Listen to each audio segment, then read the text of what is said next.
പിതാവിൻ്റെയും പുത്രൻ്റെയും പരിശുദ്ധാത്മാവിൻ്റെയും നാമത്തിൽ ആമേൻ. ഈശോ മിശിഹായിക്കും സ്തുതിയായിരിക്കട്ടെ. പ്രിയമുള്ളവരെ, നിത്യസഹായ മാതാവിനെ പറ്റിയാണ് നാം ഇന്ന് ധ്യാനിക്കുന്നത്. ഈ നിത്യസഹായ മാതാവ് ലോകത്തിൻ്റെ ഏതോ ഒരിടത്ത് പ്രത്യക്ഷപ്പെട്ടതുകൊണ്ട് ഉത്ഭവിച്ച ഒരു മരിയ ഭക്തിയാണ് എന്ന് ചിന്തിക്കേണ്ട.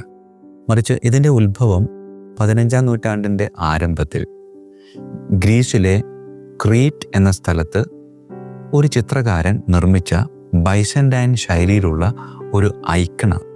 ഈ ബൈസന്റൈൻ ശൈലിയിലുള്ള ഐക്കണിൻ്റെ പ്രത്യേകത എന്ന് പറയുന്നത്, എഴുത്തും വായനയും അറിയാത്തവരിലേക്ക് ചില കാര്യങ്ങൾ കലാകാരൻ വളരെ തന്മയത്വത്തോടുകൂടി അവതരിപ്പിക്കുന്ന ഒരു ശൈലിയാണ്.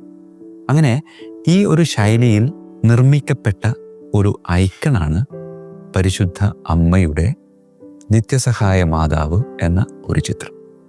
ഈ ചിത്രം 15-ാം നൂറ്റാണ്ടിൻ്റെ ആരംഭത്തിൽ നിർമ്മിക്കപ്പെട്ട് ഇത് റോമിലേക്ക് കൊണ്ടുവരികയും 15-ാം നൂറ്റാണ്ടിൻ്റെ അവസാനത്തിൽ 1499 ഇത് മേരി മേജർ ബസിലിക്കായുടെയും വിശുദ്ധ ജോൺ ലാറ്ററൻ ബസിലിക്കായുടെയും ഇടയിലുള്ള വിശുദ്ധ മത്തായി ശ്ലീഹായുടെ നാമധേയത്തിലുള്ള ഒരു ദേവാലയത്തിൽ സ്ഥാപിക്കപ്പെടുകയും ചെയ്തു.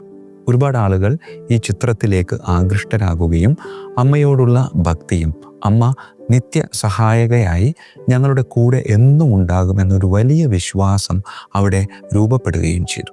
അങ്ങനെ ഭക്തി ഇങ്ങനെ തുടർന്നു കൊണ്ട് പോകുമ്പോൾ യുദ്ധങ്ങളും കലാപങ്ങളും ഉണ്ടാവുകയും നെപ്പോളിയൻ്റെ പടയോട്ടത്തിൽ ഈ ദേവാലയവും അതിൻ്റെ പരിസരമൊക്കെ പൂർണ്ണമായിട്ട് നശിപ്പിക്കപ്പെടുകയും ഈ ചിത്രം അപ്രത്യക്ഷമാകുകയും ചെയ്തു. പക്ഷേ തൻ്റെ അമ്മയെപ്പറ്റി ദൈവം എന്നും ചിന്തിച്ചുകൊണ്ടിരിക്കും എന്നതിൻ്റെ ഒരു ബാക്കിപത്രമായിരുന്നു 60 വർഷങ്ങൾക്ക് ശേഷം 1866 അന്നത്തെ പരിശുദ്ധ പിതാവായ 9-ാം ലിയോ പാപ്പ ഈ ചിത്രം വീണ്ടെടുക്കുകയും ഈ ചിത്രം റിഡംപ്റ്ററിസ്റ്റ് ഫാദേഴ്സിനെ ഏൽപ്പിക്കുകയും റിഡംപ്റ്ററിസ്റ്റ് ഫാദേഴ്സിൻ്റെ നേതൃത്വത്തിലുണ്ടായിരുന്ന വിശുദ്ധ അൽഫോൺസ് ലിഗോരിയുടെ ദേവാലയത്തിൽ ഇത് സ്ഥാപിക്കുകയും ചെയ്തു. മത്തായി ശ്ലീഹായുടെ ദേവാലയം നിന്നിരുന്ന സ്ഥലത്ത് തന്നെ പുതുതായി നിർമ്മിക്കപ്പെട്ട ആലയമാണ് വിശുദ്ധ അൽഫോൺസ് ലിഗോരിയുടെ ആലയം. പിന്നീട് പരിശുദ്ധ അമ്മയുടെ ഭക്തിയിൽ ആകൃഷ്ടരാകുകയും ഒരുപാട് ആളുകൾ ഈ ദേവാലയത്തിലേക്ക് കടന്നു വരാനും തുടങ്ങി. വിശുദ്ധ അൽഫോൺസ് ലിഗോരിയുടെ ആലയത്തിൽ സ്ഥാപിക്കപ്പെട്ട പരിശുദ്ധ അമ്മയുടെ ഈ ഐക്കൺ, പരിശുദ്ധ അമ്മയുടെ ഈ ഭക്തി, ഇത് ലോകം മുഴുവനും അറിയിക്കണം എന്ന പരിശുദ്ധ പിതാവിൻ്റെ ആഹ്വാനമനുസരിച്ച് അവർ ഈ ഭക്തി ലോകം മുഴുവനിലേക്കും പ്രചരിപ്പിക്കുകയും ആ ഭക്തി ലോകം മുഴുവനിലും വ്യാപിക്കുകയും ചെയ്തു. പരിശുദ്ധ അമ്മയുടെ ഈ നിത്യസഹായ മാതാവിൻ്റെ ചിത്രം കാണാത്തവർ ആരെങ്കിലും ഉണ്ടാവും. ആ ചിത്രം കണ്ടിട്ടുണ്ടാവും. ആ ചിത്രം കണ്ട് അത്ഭുതത്തോടുകൂടി ആ ചിത്രത്തെ നോക്കിയിട്ടുണ്ടാകും. ഒരുപാട് സംശയങ്ങൾ ആ ചിത്രവുമായിട്ട് നമ്മുടെ ഉള്ളിലേക്കൊക്കെ കടന്നു വന്നിട്ടുണ്ടാകും. പ്രിയമുള്ളവരെ, ആ ചിത്രത്തെപ്പറ്റി ചെറിയൊരു ചിന്ത പകർന്നു നൽകുകയാണ്. 4 വ്യക്തികളാണ് ആ ചിത്രത്തിലുള്ളത്: പരിശുദ്ധ അമ്മ, ഉണ്ണിയേശു, ഗബ്രിയേൽ മാലാഖ, മിഖായേൽ മാലാഖ. ഈ പരിശുദ്ധ അമ്മയുടെ ഈ ചിത്രത്തിൽ ഒരുപാട് ഗ്രീക്ക് അക്ഷരങ്ങളുണ്ട്. ആ ഗ്രീക്ക് അക്ഷരങ്ങളൊക്കെ വേറെ ഒന്നുമല്ല, ആ ചിത്രത്തിലുള്ള ഓരോ വ്യക്തികളുടെയും പേരിനെ സൂചിപ്പിക്കുന്ന ചില അക്ഷരങ്ങളാണ്. പ്രിയമുള്ളവരെ, പരിശുദ്ധ അമ്മയുടെ ചിത്രം, ആ അമ്മയുടെ ചിത്രത്തിൽ ഈശോ ഇങ്ങനെ കാൽപാദത്തിൽ നിന്ന് ചെരുപ്പ് ഏതാണ്ട് അഴിഞ്ഞ രീതിയിൽ നെഞ്ചോട് ചേർന്ന് പേടിച്ച് ഭയന്ന് നിൽക്കുന്ന ഒരു ഭാവം. പരിശുദ്ധ അമ്മ ഈശോയെ ഇങ്ങനെ നെഞ്ചോട് ചേർത്ത് പിടിച്ചിട്ടുണ്ട്. വലത് കരത്തിൽ, പരിശുദ്ധ അമ്മയുടെ വലത് കരത്തിൽ ഉണ്ണീശോ 2 കൈകളും ഇങ്ങനെ ചേർത്ത് വെച്ചിട്ടുണ്ട്. ആ കൈകളിങ്ങനെ നോക്കിയാൽ അറിയാം, 2 കൈകളും ഇങ്ങനെ ചേർത്ത് പിടിക്കുമ്പോഴും പരിശുദ്ധ അമ്മ തൻ്റെ കൈ കൊണ്ട് ഉണ്ണീശോയുടെ കരം ചേർത്ത് ഇങ്ങനെ പിടിച്ചിട്ടില്ല, മറിച്ച് കൈ ഇങ്ങനെ നിവൃത്തിയാണ് വെച്ചിരിക്കുന്നു.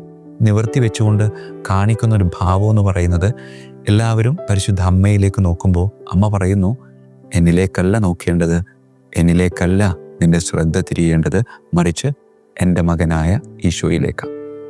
ഞാൻ സഹരക്ഷക മാത്രമാണ്.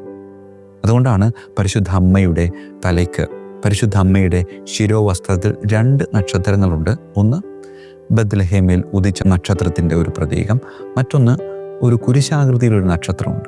ഞാൻ എൻ്റെ മകനായ ഉണ്ണീശോയോടുകൂടെ സഹരക്ഷകയായി നിങ്ങളുടെ കൂടെ ഉണ്ടാകും. ഞാൻ സഹരക്ഷകൻ മാത്രമാണ് എന്നൊരു ഓർമ്മപ്പെടുത്തലാണ്.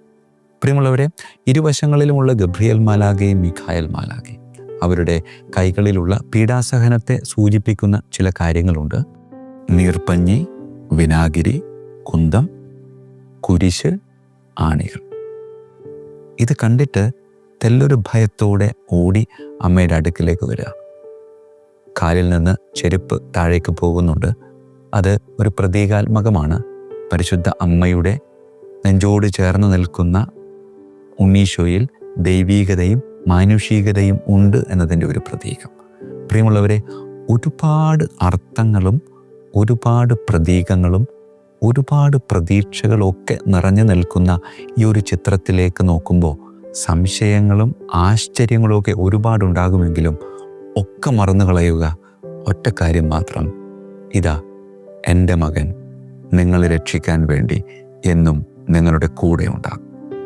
ആ രക്ഷയിൽ സഹായിക്കാൻ സഹരക്ഷകയായി ഞാനും നിങ്ങൾക്ക് മുമ്പിലുണ്ട്. പ്രിയമുള്ളവരെ, അമ്മയുടെ ആ ആഹ്വാനം നെഞ്ചോട് ചേർത്ത് വയ്ക്കാം. പ്രാർത്ഥിക്കാൻ നമുക്ക്. കണ്ണുകളടച്ച് കരങ്ങൾ കൂപ്പി, കാരുണ്യവാനായ കർത്താവേ, ഭയാശങ്കകളിലൂടെ കടന്നു പോകുമ്പോൾ ആ ഭയാശങ്കകളിൽ തട്ടി താഴേക്ക് വീഴാതെ ആ ഭയാശങ്കകളെ നിന്റെ പ്രത്യേകമായ കൃപയാൽ തരണം ചെയ്ത് സ്വർഗോന്മുഖമായി ജീവിക്കാൻ ഞങ്ങളെ അനുഗ്രഹിക്കണമേ. കർത്താവായ ക്രിസ്തു വഴി ഞങ്ങൾ സമർപ്പിക്കുന്ന പ്രാർത്ഥന കേട്ടരുളണമേ. ആമേൻ. ഈശോ മിശിഹായിക്കും സ്തുതിയായിരിക്കട്ടെ.